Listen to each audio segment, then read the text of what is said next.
This podcast is supported by listeners like you. We're grateful for your tax-deductible donation at newthoughtphilly.org or the link in the episode description. A practical prayer is a prayer that works. These discussions between Reverend Bill Marcioni and Carol Lawrence dive into the details of how it works and how to work it. Reverend Bill is a New Thought minister and the author of Practical Prayer for Real Results. Your new life begins with a new thought. Carol Lawrence is on a spiritual quest, finding the New Thought teaching after decades on the pulpit in 3 different traditional denominations. I've got some questions. Together, they're exploring the philosophy and activities that come together from many of the world's religions to create the practical spirituality that is New Thought.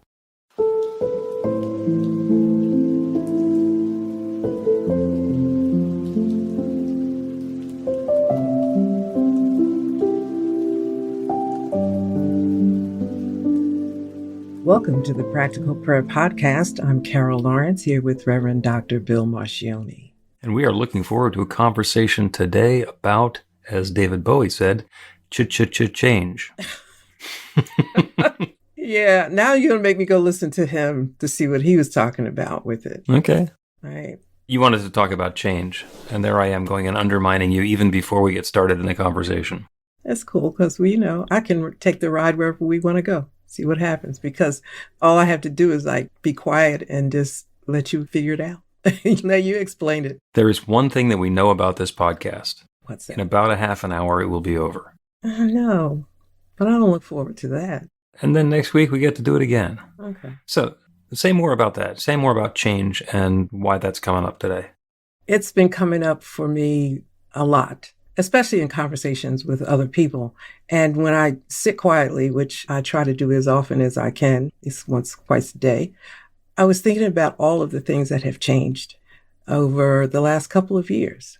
Suddenly, we were doing things like I was in the gym. I used to go to the gym every day or every other day with my friend, my neighbor. And suddenly there was a change because of the pandemic. Mm-hmm. And everything that happened in ensuing months just required change in everything, the way we shop, the way we do everything. And by the time we got adjusted to that, we were not quite back, but how do you manage life half pandemic, half not? Do you know what I mean? Like half mask, half not mask. Well, actually, we know that doesn't actually work. What? Half mask, half not? Half masked, half not masked. If you're going to do the half unmasked, then there's either wishful thinking or some denial in there. But anyway. Yeah, but then the news is saying at that time, you don't have to do it or you do have to do it. So you got to figure out how do you live your life with that kind of unsettling change. But time is moving on. It didn't matter. I mean, if you can't figure out what to do in the midst of change, sometimes you just stand still and wait to see where you are, in a little bit. But then everything just is so rapidly changing. We're coming up on another election, which, I don't want to talk about that, and neither do you. Or certainly nobody wants to hear it. No, but we do know there's change in that. Here comes Christmas, and it's a different, as you mentioned, backstage, it's a different Christmas because, it's not the same Christmas as last year. How's this going to be? And we're in the midst of that time where people have lost their loved ones. First Christmas without them. I know people. I'm one of them. I know you're one of them, people that way. So it's going to be different. And also, people don't like change. So I don't know if we're going to get to all this stuff, but people don't like change, but it's going to happen whether you like it or not. So it's our attitude about it that really makes the difference, how change can be an opportunity, how we can look at it as an opportunity, whether we want to face it as an opportunity. It's almost like make the best of it. So look at it as an opportunity. So that's it. That's a lot. Okay. Yeah, that's a lot. We could spend the entire podcast listing all the things why change is a cause for concern. And a lot of times when we're faced with the possibility of change, there's resistance. We don't want to change. We're very happy with the way things have been. So why can't we just have it be the way that it's been? And it gets into all of the blame and deservability, like why didn't God want me to have this and it took it away and all the rest of that stuff. And a lot of that is keyed in on change. And my contention is that change is good. Change is always necessary. And there are times when change does not seem like it is particularly serving us, but in fact, in some ways it is. And I had mentioned to you that I have a very quick experiential exercise we can do about change. And we can all do that together right now. Take a deep breath in. Let it go.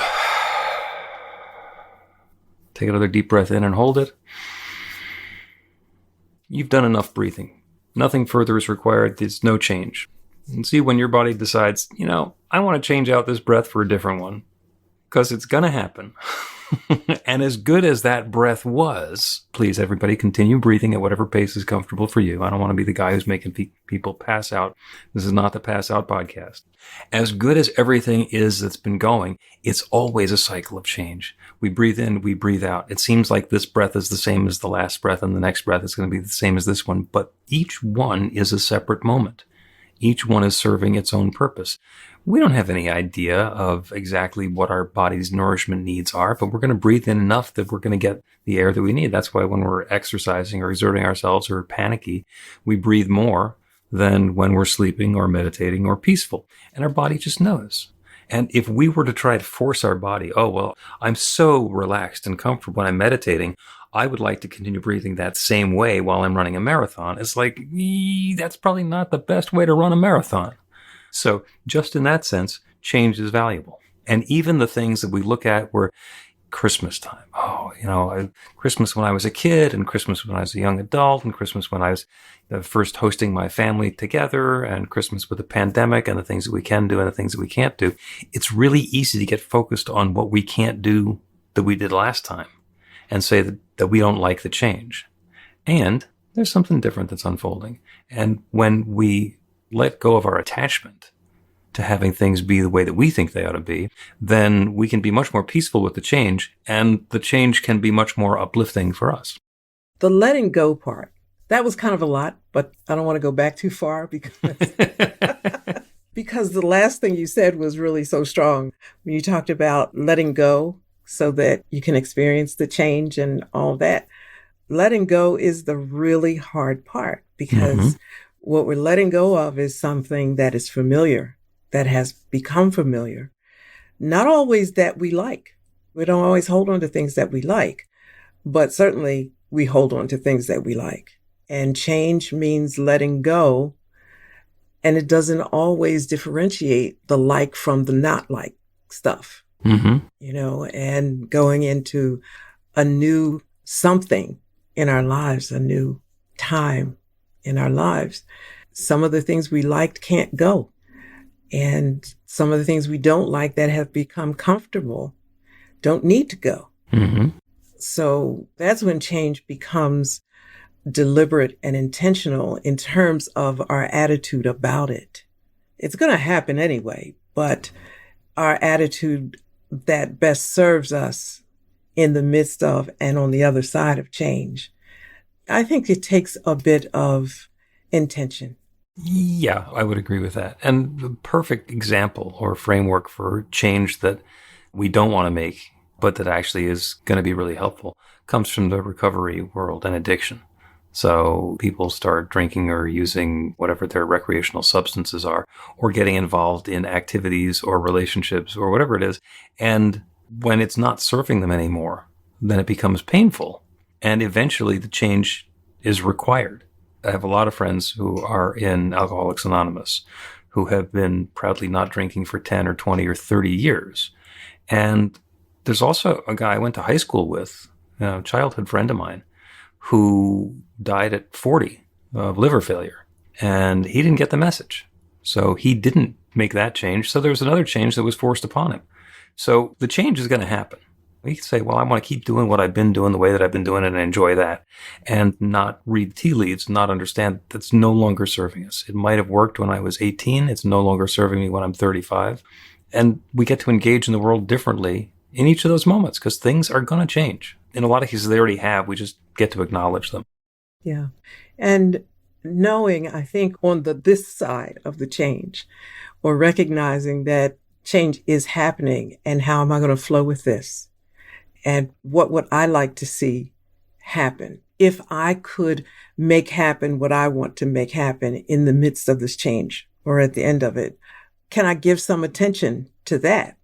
And when I said intentional, it's got to be a want, a desire, because change can either slap you down or help you to go to the next level. Slap you down seems kind of harsh, doesn't it? But that's what happens if you, the person that you knew at 40. So it's a bit of I think, a dance that we're in with time and reality. What is my part in this? Rather than to just go with the flow, which is cool too sometimes. Yeah, and going with the flow, that can either be non-attachment or grace, or being graceful. Because if change is going to happen and I'm sitting here with white knuckles fighting it tooth and nail, then it's going to be unpleasant for me and everybody else. And if I can not like the change, but be comfortable with it somehow so that I can be graceful about going through the process and then be ready to come looking at that in the rearview mirror and say, well, what was good about this? I get to let go of the white knuckle part of it and maybe make it a little less traumatic for myself and everyone around me. And dare I say, even possibly peaceful. Mm-hmm. I have little trigger words for me. What are they? Well, it's exactly what's going on here. And that forces me to think, because for me, if you have a question, every question demands an answer of some kind. Even if you don't answer it, that's an answer. So I really do have a thing about my self-talk so that it's beneficial to me. And when I see something going kaflooey, I don't understand it. Since I gave up my control freak card, at least put it in the drawer, in the back of the drawer, I can't know what's going to happen. So I'll ask myself, now what exactly is going on here? As much as you can know what's going on. And just that moment, sometimes it's quick, but it gives me an opportunity to think. And you'd be surprised what you can think about it in just a few moments. Oh, yeah. That's the fifth of our 4 Ps is the pivot. When something happens and we know that we don't particularly like it and it's not the way that we wanted it to go, not the way we expected it to go, we think, okay, what else could this be other than just me not getting my way or having a problem? So we get to pivot. If I'm looking into the darkness, then I know somehow the light is over my shoulder. Get to see beyond the blockage. Let's take a break and talk some more about change.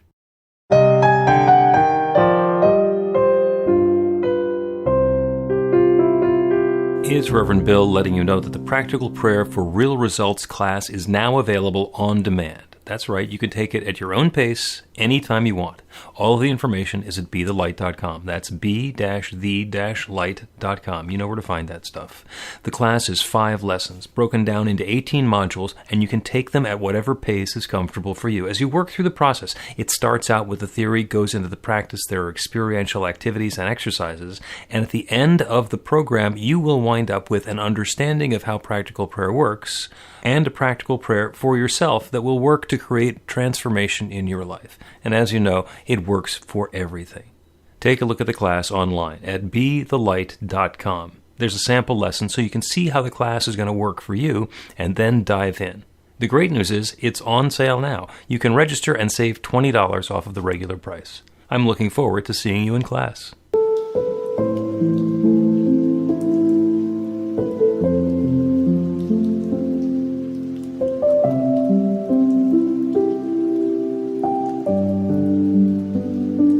Before we jump back into the podcast, I just want to say that the procrastination continues because I mentioned in there Cyber Monday, and the Cyber Monday discount is still available on the website at BeTheLight.com. That's great. It's not going away soon. Okay. Now you can welcome us back. Okay. Welcome back to the Practical Prayer Podcast. I'm Carol Lawrence here with Reverend Dr. Bill Marcioni. We're talking about change. Change, about the things that change. And one of the things that we do in classes is talk about change, because if nothing changes, nothing changes. And I like to look at the process and the cycle of change in 3 steps. The first one is to innovate. Let's think of something new to do, something new to try. And I've been inventing stuff and concocting things and wiring different things together that don't necessarily belong together for a long time in various different careers and industries. So innovate is take something that either is different than we've been doing or completely new possibilities and then give it a try. put the pieces together, see what happens. And the second step is to evaluate. So the first step, we're going to innovate. The second step, we're going to evaluate. We're going to take a look at it and say, well, this is what I was trying to do. This is what I thought was going to happen. I'm evaluating. I'm seeing this is what actually happened. Perhaps what happened is better than what I thought was going to be.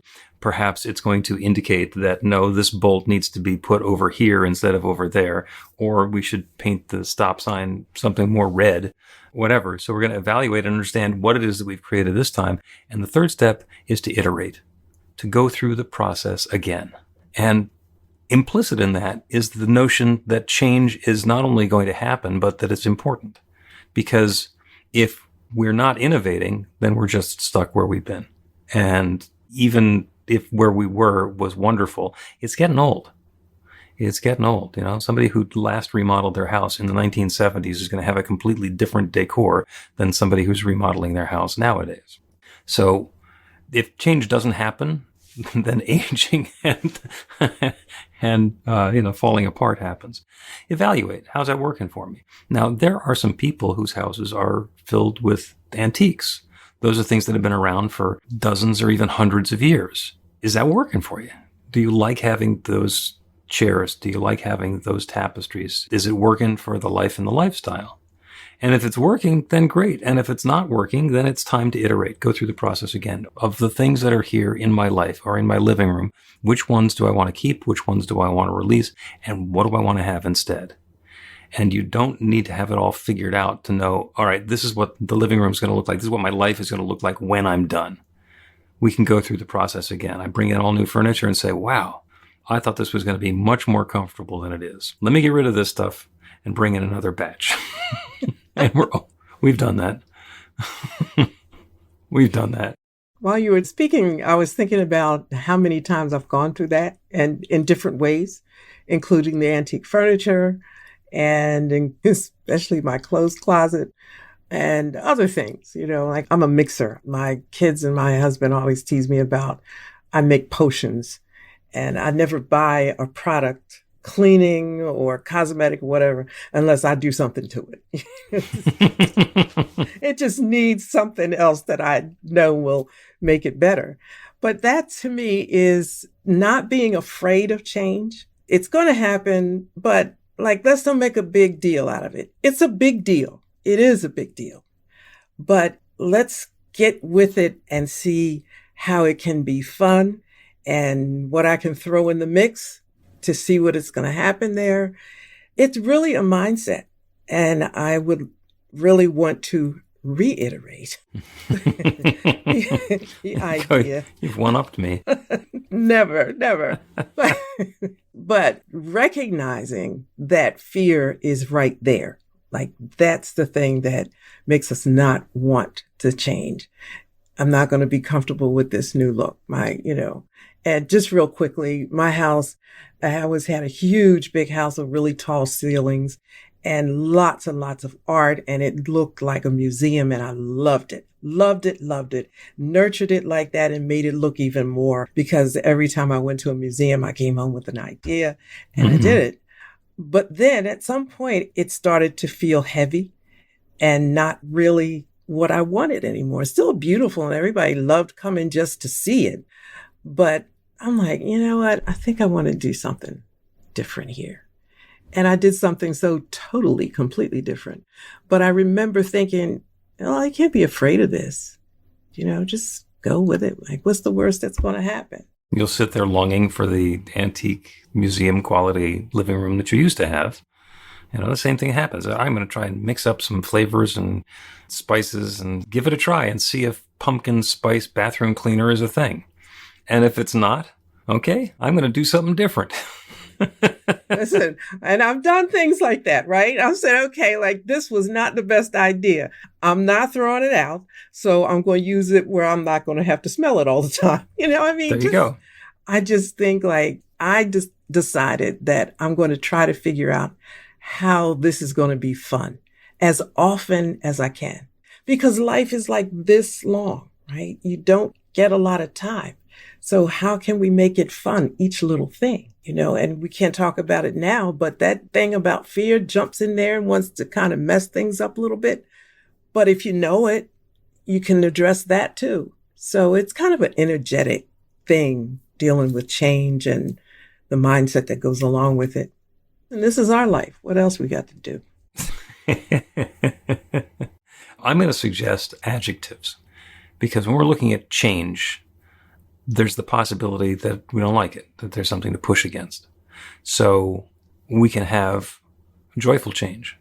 And it's the same change, but now we're keyed in on the kind of change it's going to be. And I usually don't like surprises. So when I'm anticipating a surprise, I'm going to talk about a delightful surprise. And we live in a world of good news, bad news. So much of what we're experiencing, we put a label on. You know, something happens. Oh, they canceled my favorite television show. Well, that's horrible. But it might turn out that the actors and the writers who were working on that television show had run out of ideas, and now they're free to go make another television show that's even better. And I'm going to like that even more than I liked the original one. But I can't see it from my local perspective. So I want to have a happy change, a delightful surprise, if possible. Yeah, I think that's something that you have to decide is going to be a part of your thought process, because it certainly isn't the norm. I think it's probably pretty new. That's why change is so upsetting or unsettling.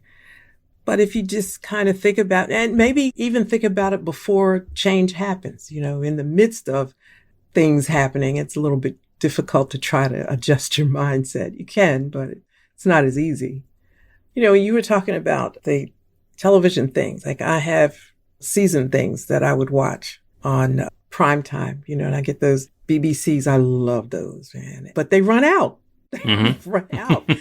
And I'm like hung up on the characters. They're just comfortable. And it takes me a minute to say, wait, they're not coming on anymore. I have to do something different. There's another change in the air. Yes. I even tried to find one like the last one, and I wasn't able to do it in the time that made me feel comfortable. But, you know, that's just, it happens. And it's almost like, you know, we get comfortable in the now, but be comfortable in the now and know that the now doesn't stay the way it is. Yeah. And looking back on the TV series that you were enjoying as much as you did, if you were thinking this is not going to last that long, would it have given you the opportunity to be more appreciative and joyous and grateful while you were going through it instead of just binge watching? I probably wouldn't liked it as much because I wouldn't have been with it, you know, as present. If you know it's going to end. Okay. Right. I mean, I knew it was going to end, but I'd never thought about it as ending. Right. You just get in the middle of it and go, oh, this is cool. Just go, you know, I even anticipate the characters are so real, right? I'm anticipating what they're going to do. They're not going to do anything except what the writer said. Yeah, we're not going to talk about fan fiction, but we will talk about creating our own life. Let's take a break. And when we return, we will do a prayer. And the prayer will be on joyous change and delightful surprises. Get inspiration in an instant.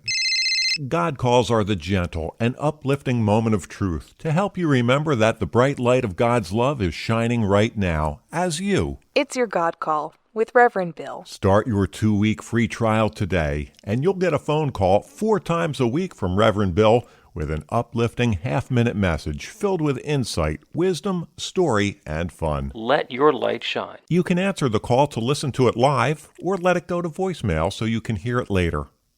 After the free trial, your subscription is just $5.95 a month.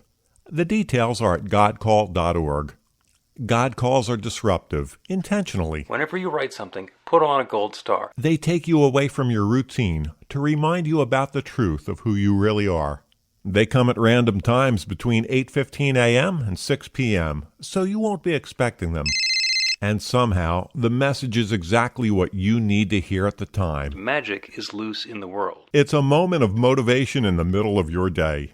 Find out more and start your 2-week free trial now.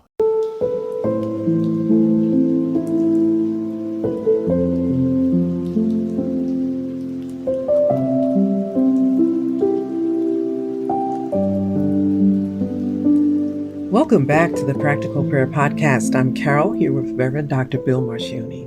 We're talking today about change and the tendency that we have when change is either happening or imminent. We say, I don't want to change.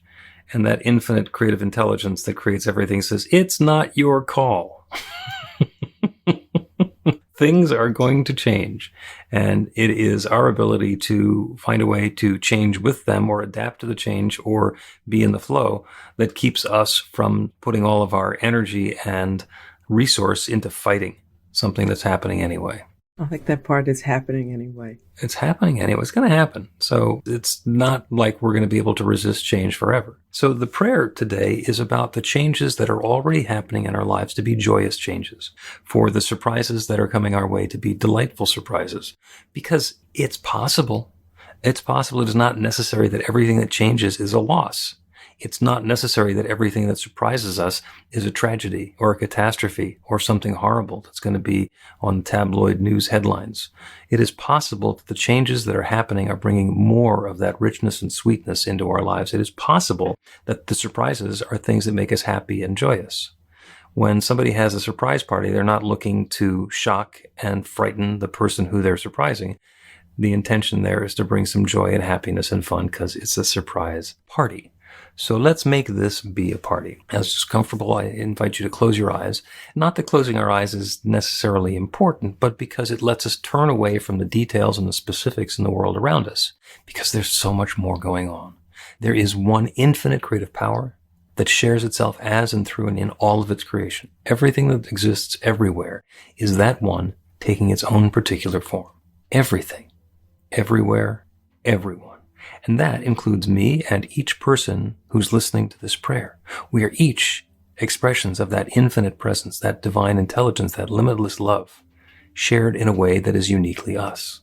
So as the experiences unfold for us in ways that we have predicted, or sometimes ways that we have not predicted, in ways that are different going forward than they have been going towards the past, we are engaging with that in a new and wonderful and joyous and harmonious way, inviting that change to be a joyous experience, not controlling the change itself, but being in the flow and able to see and appreciate and live the joy that's available.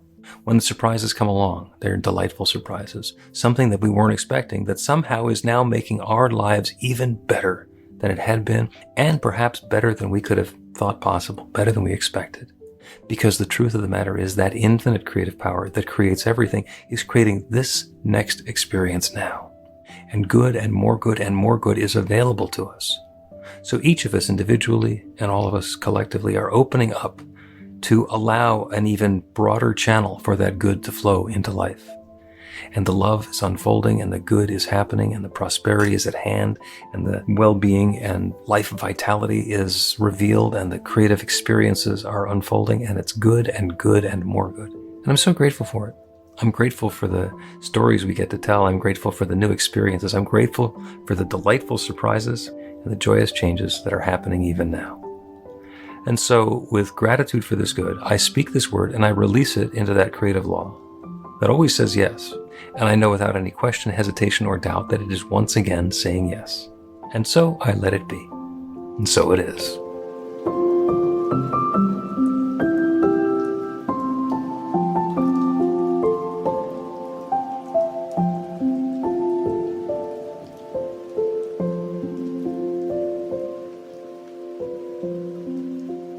The Practical Prayer Podcast with Reverend Bill Marcioni and Carol Lawrence is a production of BeTheLight.com, be-the-light.com, where you can find more information about practical prayer for real results. Our theme is by Music of Wisdom. You can learn about the spiritual community of New Thought Philadelphia with daily guided meditations, Weekly celebrations of spirit, and Reverend Bill's classes in practical spirituality at newthoughtphilly.org.